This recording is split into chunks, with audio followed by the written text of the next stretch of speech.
asalaamaaleykum mbokki Mbour asalaamaaleykum mbokki auditeurs yi ak auditrices yi man DJ El bi maa ngi leen di nuyu di leen ziar bu baax di leen souhaiter bonne heureuse année 2022 mu nekk année bu ñu jik année bu dàkk si année yi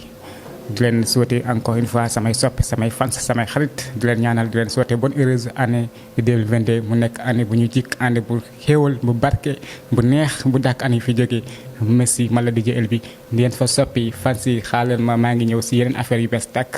maa ngi ñëw incha allah yàggatul dara yu bees tàkk merci beaucoup jaa ngeen jëf